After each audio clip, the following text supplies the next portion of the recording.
சென்னை மெரினா கடற்கரை தற்போது ஒரு மினி ஏர்போர்ட் மாதிரி இருக்குங்க. ஒரு 10 நாளுக்கு முன்னாடி மெரினா எப்படி இருந்துச்சோ இப்போ அப்படி கிடையாது.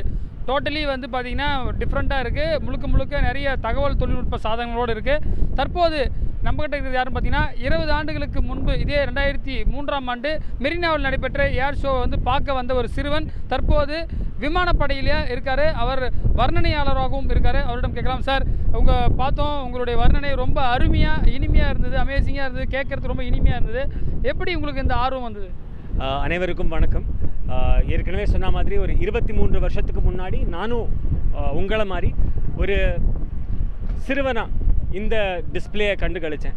பட் அன்றைக்கி நான் டிசைட் பண்ணேன் நானும் ஒரு பைலட் ஆகணும், விமானப்படையில் சேரணும் அப்படின்னு ஆசைப்பட்டேன். பட் இன்றைக்கி உங்கள் முன்னாடி ஒரு பைலட்டாக நிற்கிறேன்னா அதுக்கு ஒரே ஒரு காரணம், அன்றைக்கே நடந்த அந்த டிஸ்பிளே. அதே மாதிரி இந்த டிஸ்பிளேயை பார்த்து நிறைய பேர் பைலட் ஆகணும்னு ஆசைப்படுவாங்க. அந்த மாதிரி நடந்தால் எங்களுக்கு நல்லாயிருக்கும் அப்படின்னு சொல்லி நிறைய ஃபார்மேஷன் வச்சுருக்கீங்க. அதாவது பார்த்தீங்கன்னா பல்வேறு விதமான ஃபார்மேஷன். அது வந்து எதுக்காக அந்த மாதிரியான பெயர்கள் சூட்டப்பட்டது? ஷோலா, சேரான்னு சொல்லிட்டு நிறைய அந்த தமிழ் பெயர்கள் சூட்டப்பட்டது. வேலை மாநிலங்கள் நடத்தும் போது அதே மாதிரி வேறு பேர் வச்சுப்பீங்களா சார்? வேறு மாநிலங்கள் நடக்கும்போது வேறு பேர் வச்சுப்போமான்னு எனக்கு தெரியாது. ஆனால் நம்ம நாட்டுக்கு அழகே நம்ம பாரம்பரியம் தான். இந்த பாரம்பரியத்துக்கு பேர் சூட்டுற மாதிரி சேரன், சோழன், பாண்டியன், பல்லவன், காஞ்சி, மகாபலி இந்த மாதிரியான பல பெயர்களை நாங்கள் ஏர்கிராஃப்ட்டுக்கு ஃபார்மேஷன் கால்ஸேனா வச்சுருக்கோம்.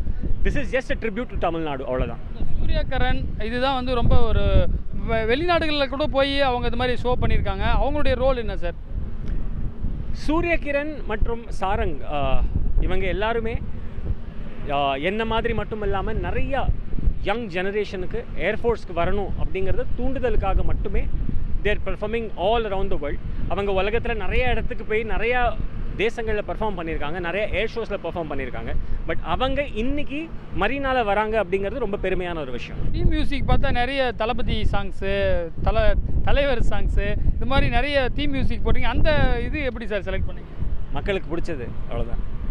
பல்வேறு விஷயங்கள் குறித்து விரிவாக நம்மிடம் பகிர்ந்துக்கிறார் புதிய தலைமுறைக்காக மெரினாவிலிருந்து ஒளிப்பதிவாளர் சந்துருவுடன் ரமேஷ்.